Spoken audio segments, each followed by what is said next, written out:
Good afternoon, and thank you for joining us. I'm Liz Ernst, a co-state director for Protect Our Care Georgia, along with Joe Benz. And as cases of COVID-19 rise throughout Georgia and the future of the Affordable Care Act hangs in the balance before the Supreme Court, Georgians need access to full coverage, affordable health care, now more than ever. And despite all of this, Kelly Loeffler just released a healthcare plan which would codify Trump's junk short-term insurance plans and leave Georgians without healthcare coverage when we need it the most. Loeffler's plan benefits insurance companies instead of patients by excluding coverage for basic medical needs such as prescription drugs, refuse to pay benefits when medical emergencies arise, including COVID-19, and leave 4,393,000 Georgians who have pre-existing conditions without the critical protections needed to be able to afford affordable coverage. And we're here today with healthcare expert Andy Slavitt, concerned Georgian Cindy Pursley, and healthcare champion Reverend Warnock to discuss the shortfalls of Loeffler's plan and what's at stake for Georgians' healthcare. If you're joining us on Facebook Live and you have questions for our speakers, please add a comment and we'll get to that. Or if you're on Zoom, we'll be taking questions at the end of the remarks. So we'll be doing that at the end. Now, let's hear from our speakers. Our first speaker, Andy Slavitt, is a senior advisor of the Bipartisan Policy Center and a member of its Future Healthcare Initiative. And from 2015 to 2017, Andy served as the acting administrator for the Centers of Medicaid and Medicare Services. And a highlight of his tenure at CMS includes the successful execution of the Affordable Care Act. Welcome, Andy. Thank you. And thank you all for having me joining on the call today. I'm on the call for one reason, which is that we have to do the best job we can for voters in separating rhetoric from fact. It has become too easy for people to make broad statements and generalizations. And I think Kelly Loeffler is guilty of trying to paint over a pretty horrible plan. Now, a lot is at stake for Georgia and for the country because with any one single senator, their power to make bad policy or good policy is quite high, which is one of the reasons I'm so pleased to be on this call with Reverend Warnock. In a nutshell, Loeffler is trying to claim that she is in favor of healthcare for people with pre-existing conditions in Georgia, that she's in favor of expanding care and improving affordability for people in Georgia. So I was eager to read her plan. Unfortunately, what I learned in her plan was that she is promoting plans which do not cover pre-existing conditions at all, that she's promoting plans that do not require insurance companies to cover COVID, that she is supporting efforts to overturn the Affordable Care Act, which would reduce coverage for people in Georgia by about 340,000 people, including it would also kick 74,000 young Georgians, people under 25, off of their parents' plan, and 87,000 Georgia children would lose coverage. Latinos would lose coverage at high rates. African Americans would lose coverage at high rates. And so I can't understand how someone who is so opposed to common sense approaches to give people access to coverage can make the claims that she's making. She also is claiming to be in favor of affordability while opposing the single thing that would reduce costs for Georgians more than anything. And that is being able to simply negotiate the price of prescription drugs on behalf of the people of Medicare and in the state. So I find it that once again, we are seeing proposals where people say one thing in the headlines, I'm for pre-existing condition protections, I'm for people getting health care. And then the details do the exact opposite. Now, I think Georgians are smarter than that. They can see through that. I'm quite confident that when you contrast that to what Reverend Warnock has been talking about and advocating for, it's just quite simpler.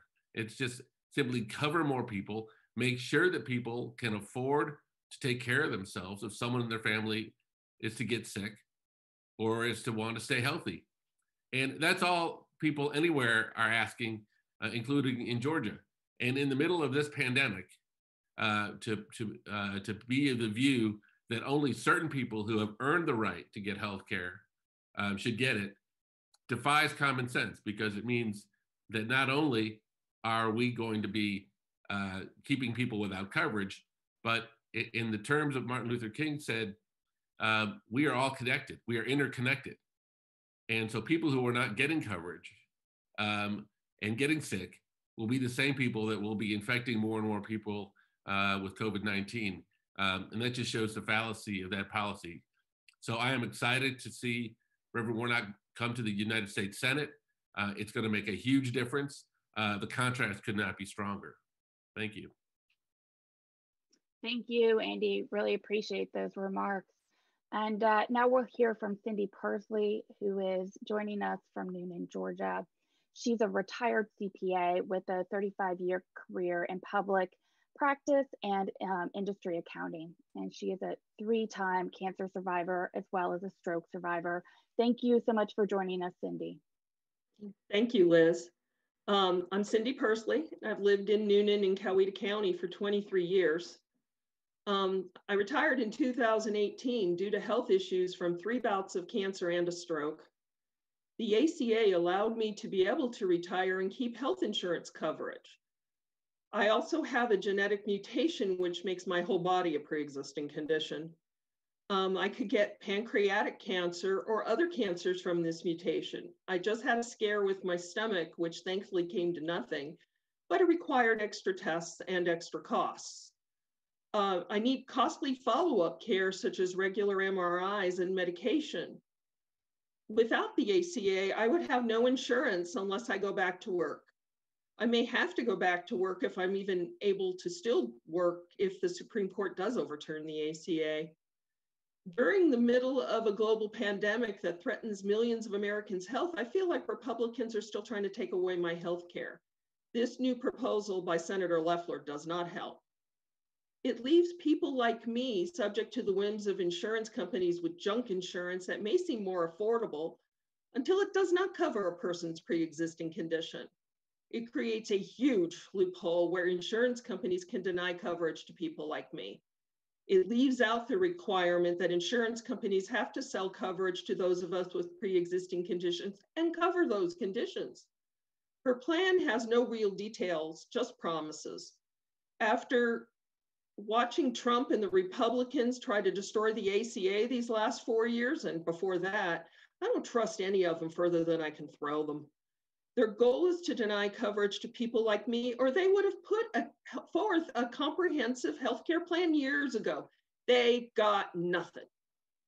If Loeffler gets her way, hundreds of thousands of Georgians would lose their coverage and premiums would go up by 24%. Drug prices will not get negotiated, thus lowering costs for everyone, and prices just continue to go up. That's why we need Raphael Warnock and John Ossoff in the Senate to protect vulnerable Georgians like me. Thank you, and back to you, Liz. Thanks so much, Cindy. Really appreciate you being here today. And now I'd like to introduce Reverend Raphael Warnock, who is a senior pastor of Ebenezer Baptist Church in Atlanta, a position he's held since 2005. And he has a legacy of advocating for Georgians' healthcare, including protesting in Governor Deal's office for Medicaid expansion and in the rotunda of the US Capitol fighting back against a moral budget that would have cut funding for children's healthcare. So thank you so much for joining us today, Reverend Warnock. Thank you so much, and it's great to be here with you. I'm grateful to Liz and Andy for your analysis and your insight into an issue that is so very important, has implications for all of us, and is an issue that I have been an advocate for years.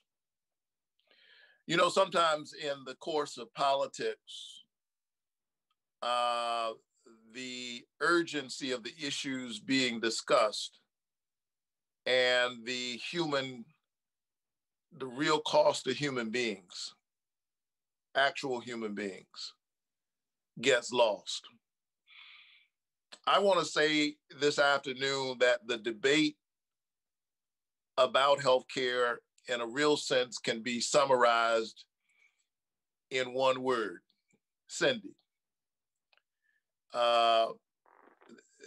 This is not about facts and numbers. It's about real people. And so, Cindy, I want to thank you for your courage, for talking and sharing your story, and for, in a real sense, transforming your pain into power. Your test into a testimony about the work that we must do together. And I just want you to know that I'm committed to that work. Not because I'm running for the Senate. I'm running for the Senate because I'm committed to that work. I think that the true test of what someone will do in office is what they were up to long before they even thought about running for office. I agree with Martin Luther King Jr. that of all the injustices, inequality in healthcare is the most shocking and the most inhumane. I believe that healthcare is a human right. And it is certainly something that the richest nation on the planet can and ought to provide to all of its citizens. And so that's why I've been such an advocate for healthcare.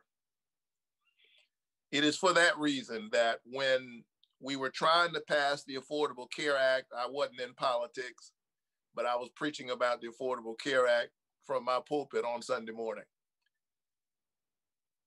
And I pushed hard against those who say, well, what does that have to do with the gospel? It has everything to do with the gospel. And I know we come from different faith traditions, but, you know, as a Christian, it was not lost on me that the one in whose name I preach every Sunday spent a lot of time healing the sick. Blind Bartimaeus and the 10 lepers and the woman with the issue of a bleeding hemorrhage all had pre-existing conditions. And so that's the work that I have felt called to do and to advocate for. And so when Georgia refused to expand Medicaid in this state, I went to the state capitol.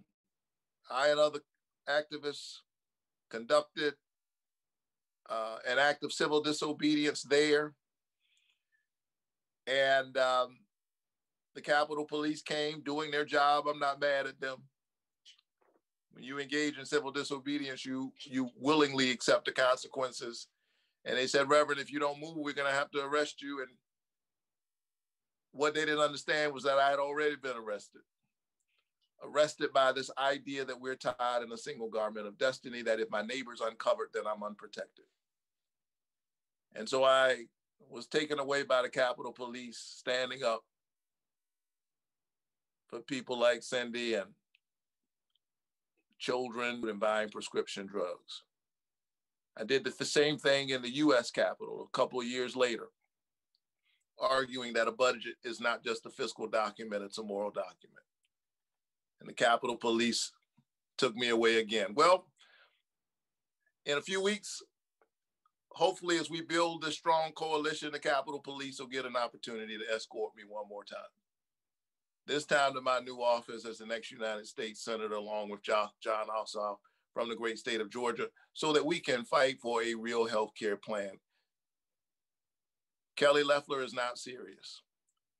She's playing a sad and cynical political game. She does not believe, as I do, that healthcare is a human right. She hasn't said it with her lips because she won't, and she hasn't put it in a plan because she won't. And we have seen this trick before. this saying that you have a plan. Covering people with pre-existing conditions is not a pronouncement. It requires an actual plan. And there's nothing in her plan that will ensure that insurance companies cannot discriminate against people with pre-existing conditions. And all of us really ought to feel a stake in this, because if you don't have a pre-existing condition, that just means you don't have a pre-existing condition today.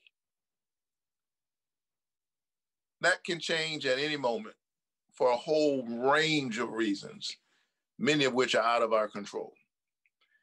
And so we're tied in this together. We've got to make sure that people with pre-existing conditions, 1.8 million Georgians, are covered, and insurance companies cannot discriminate against them. We've got to stop being one of only 12 states in the nation that has refused to expand Medicaid, leaving 500,000 people in the Medicaid gap. Many of them the working poor. We call them essential workers, but we're not providing for them essential wages or essential benefits. And we need to send United States senators to Washington who will go there not fighting for the pharmaceutical companies, pushing against the tenets of the marketplace, saying you shouldn't have to negotiate the cost. And isn't that ironic that the other side right now in this very week is lying on me, trying to challenge the depth of my commitment to our system of free enterprise? Well, I know a lot about free enterprise. I went to school and I paid attention. I read Adam Smith, and part of what makes free enterprise work is competition. So how is it that we're not going to make the pharmaceutical companies have to negotiate the price with the consumer, who just happens to be the government who's operating on our behalf, making use of our tax money? It's like saying to somebody, let me hand you my wallet and you tell me how much of my money you're going to take. It makes no sense. And so thank you for being here. We've got to strengthen the Affordable Care Act. We've got to extend the benefits. We got to drive down the costs for insurance, and we got to make sure that everybody's covered. If we didn't know that if we didn't know that before a COVID-19 pandemic, we should certainly know it now. Now that we're dealing with an airborne deadly disease, it reminds us that in so many other respects, that my neighbors cough and sneeze, coverage or lack thereof, has implications for me. We're tied in this thing together. Thank you so much. Thank you, Reverend Warnock. Really, really appreciate you being here and taking the time out of your busy schedule. And now I'm going to turn it over to Mika Heyer for the question and answer portion of our conference. And if you could, Mika, remind people how they can ask our speakers questions. Thank you. Thank you, Liz, and thank you to all of our panelists and to our audience today for joining. If you would like to ask a question to one of our panelists, please state who you would like to direct the question to and use the chat box, or leave a Facebook comment if you're joining us on Facebook. Again, if you would like to ask a question, please enter it into the chat box or the comments now. This first question is an online submission for any of our panelists. Cases of COVID-19 are rising across the state and the nation. If the Affordable Care Act is eliminated, how could Georgians who contract COVID-19 and are now suffering longer-term health consequences because of the virus be affected?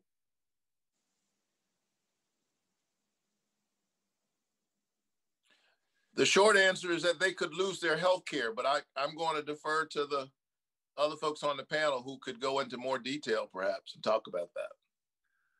Let me put it to you this way.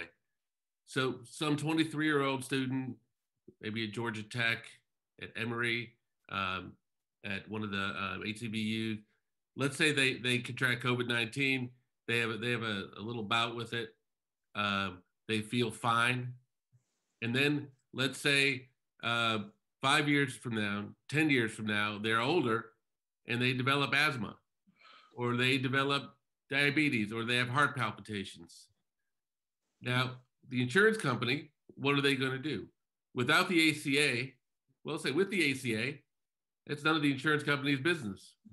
The person is qualified to get insurance coverage just by being alive. Without the ACA, that's going to be considered a pre-existing condition. And in fact, of the tens of millions of people that have had COVID-19, many of whom may not even know it, many of whom may not remember it, it impacts every single organ system in your body. It impacts your immune system. It impacts your clotting system. It impacts your limbs. It impacts your mental health and your physical health. And it is a get out of jail free card for any insurance company who wants to say, sorry, not going to cover you, even if you already have insurance with me. So the impact's profound. Let me give you one other impact in addition to what the Reverend said about losing your coverage. So the way out of this pandemic is to be able to give people enough tests and allow them to contact and notify the people in their lives who they may have come into contact with. That's part of the solution. We all know that. So imagine now we're in a situation where people who have a record of a pre-existing condition feel like they're not going to be able to get coverage any longer. Do you think they're going to submit to having a test which says they have COVID? Do you think they're going to be willing to notify their friends and family that they have COVID? Of course not. The entirety of a public health system breaks down unless everybody has access to care. It's exactly as the Reverend said, and it's exactly as Reverend Martin Luther King said before him. We are interconnected. We cannot give people less than we have and expect that it's not going to affect us. That's just not how it works. That's not possible. So it is essential that there are people in the Congress, and I'll say this, if for some reason the case goes against the ACA, goes against the ACA, you're going to want to have 2 senators from Georgia sitting in the US Senate who are going to vote with every other Democratic senator in the House and say, we're not going to stand for that, we're going to fix it. So it is vital, if you care about the ACA, that Reverend Warnock and John Ossoff are in the US Senate.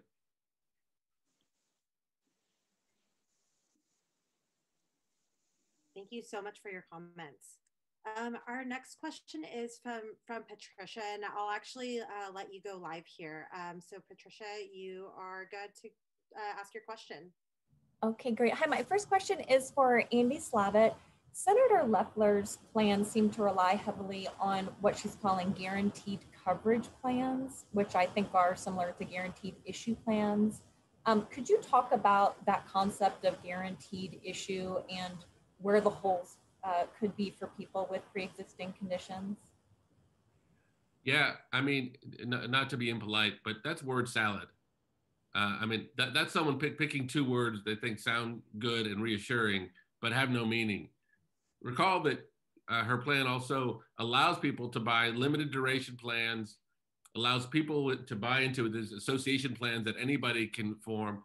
And if you think somebody is going to know the difference when some plans are covering things and some plans aren't, that's not going to happen. The other thing that will happen is insurance companies that are covering things that they should cover, like mental health and maternity coverage, if they start competing with people who aren't offering these things, they're going to have a difficult time continuing to offer those services. So they're going to be pulling out of the market. So with all due respect to Kelly Loeffler, she either doesn't understand, doesn't care to understand, but there's no option under which that makes any sense. For people who don't know what guaranteed coverage plans or guaranteed issue plans are, I know there have been those in the past that there were a lot of complaints about. Do you have any experience or knowledge of them specifically? Yeah, I mean, there is such a thing as guaranteed issue, which means essentially that if you apply for insurance, you have to get it.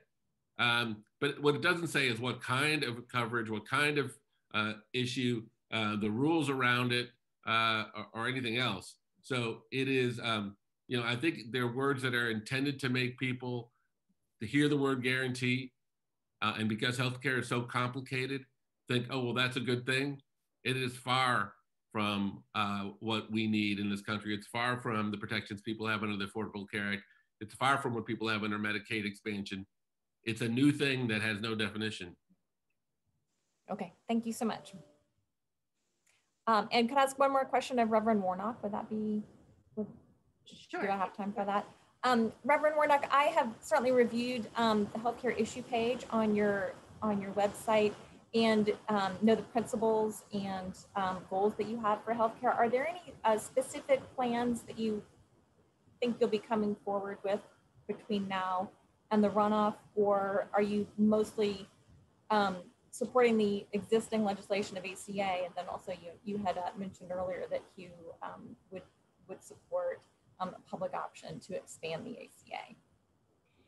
Yeah, we will say more as we move forward. I certainly support a robust effort to make sure that we get more people covered. As I've said before, I was disappointed when we weren't able to get the public option passed in the first iteration of the Affordable Care Act. And so I see that as a viable way forward to get more people covered. It is certainly something that I would support. I think that we've got to get the cost down for prescription drugs. And so we have to address the barriers to our being able to negotiate the costs with pharmaceutical companies. We shouldn't be trying to give relief to pharmaceutical companies. We should be giving relief to the citizens of Georgia, to the consumers. I think the pharmaceutical companies are doing pretty good. And we ought to make sure that through Medicare that we get more people covered and that we extend the benefits therein. So we'll talk about that as we move forward. But I'm really focused on strengthening the Affordable Care Act because Republicans, I mean, we know that there's a suit before the Supreme Court, and some, are looking and trying to read the tea leaves for what the judges are going to do. But the Republicans seem determined, as they voted dozens of times, to repeal the Affordable Care Act. And we need some senators who will be there focused on strengthening the Affordable Care Act rather than repealing it. That will be my focus. Thank you so much. Thank you. Our next question is from Bill Barrow to Reverend Warnock. Will you be going to Georgia communities that have lost hospitals or are in danger of seeing hospitals close to campaign and make arguments for a public option? Given that so many of these communities lean heavily Republican, what do you say to voters who are there, who are sympathetic to the Republican arguments they hear about socialized medicine or a government takeover of healthcare? Well, I've already been to a number of those communities, and I will continue to make my way all across Georgia. I was in Cuthbert, Georgia, a few weeks ago. The folks in that area were very concerned that their hospital closed the week I was there. It was the 8th hospital to close in our state in 10 years, in large measure because these hospitals are closing in large measure because we refuse to expand Medicaid in our state. I think sometimes when you talk about Medicaid expansion, those who engage in the politics of division have somehow convinced people that we're talking about Atlanta, that we're talking about urban communities. And while those communities have been impacted, the true devastation for our refusal to expand Medicaid in the state can be seen in rural communities where the hospitals are closing, creating huge gaps in care in those rural healthcare systems, but also devastating those local economies. So we've got too many communities in our state where you have to drive an hour to get to a hospital. That's too long if you're having a stroke. If you're having a stroke and there's not a hospital in your area, it doesn't matter that you don't need Medicaid. If there's no hospital to get to, that's because the hospitals have closed because we've denied them the paying customers they would have through Medicaid expansion. So these are the ways in which we're tied together, some of the ways in which we're tied together. And that is the message I've already been carrying throughout the state of Georgia. And there's no community that I'll shrink from engaging and talking to. This impacts rural, disaffected communities in North Georgia every bit as much as it impacts urban communities in Metro Atlanta. Thank you for your comments. Our next question is for you again, Reverend, from Zoe Sealer, who asks, you've said that you want to strengthen the ACA and make sure that everyone is covered. Can you provide some more details about your healthcare plan and how you plan to ensure coverage for everyone? Well, I mean, that we could be covering more people than we're covering right now. I don't think we suffer from a lack of a plan. We suffer from the politics of division. We suffer from the folks who are trying to gum the situation so that we can't get care. There are 500,000 Georgians in the Medicaid gap.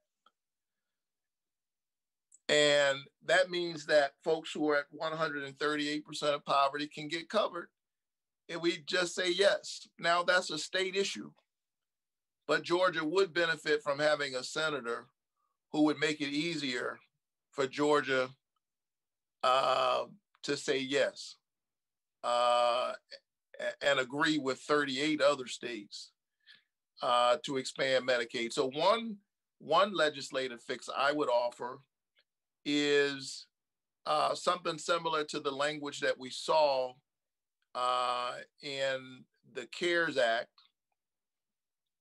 which said that that states that are getting in onto Medicaid expansion late, I'd like to see Georgia benefit at the same level as states that got in early. So when we first expanded Medicaid, the states that said yes got in. The federal government covered the expansion 100%, and then went down to 90%, I believe, 3 years later. So 100% coverage, then 3 years later, 90% from now on. I would like to put forth a legislative solution that would allow us to benefit from the same deal, even though we're coming in late. Already, it doesn't cost us much at all to expand Medicaid, but I'd like to make it even easier. Great, thank you so much for your comments. This next question is for Andy. Now that the election is over, what can Georgians do to make an impact on this upcoming SCOTUS case and to protect their health care?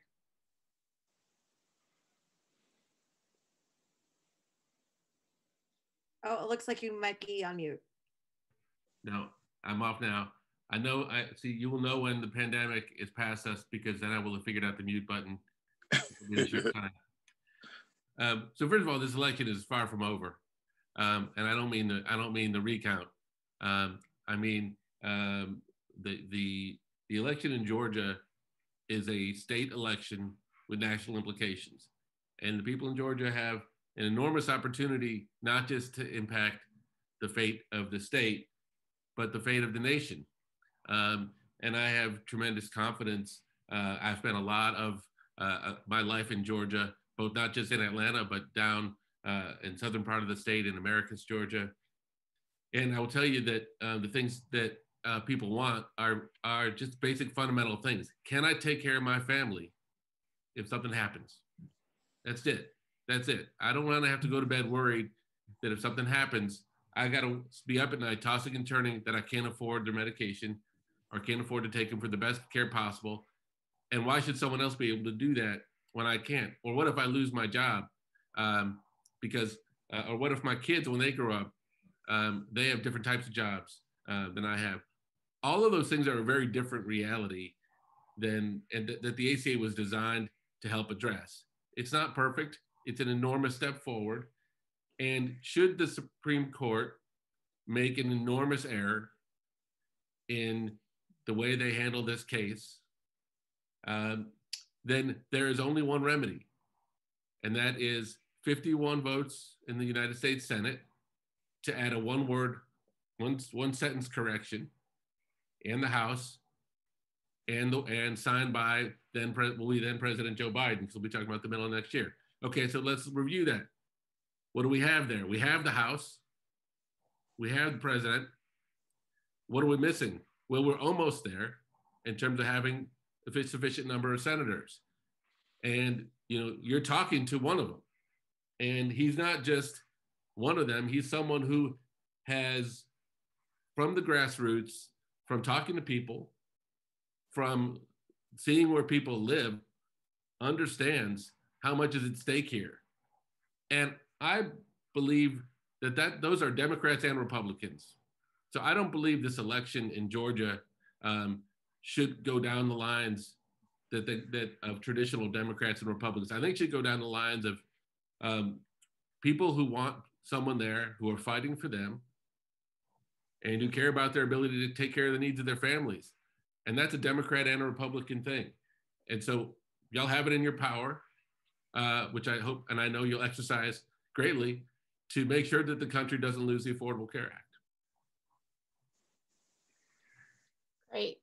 Well, thank you so much, Andy, for that question. And actually, thank you to all of our wonderful questions asked. And again, thank you to Andy, Cindy, and Reverend Warnock for joining us today and sharing your perspective.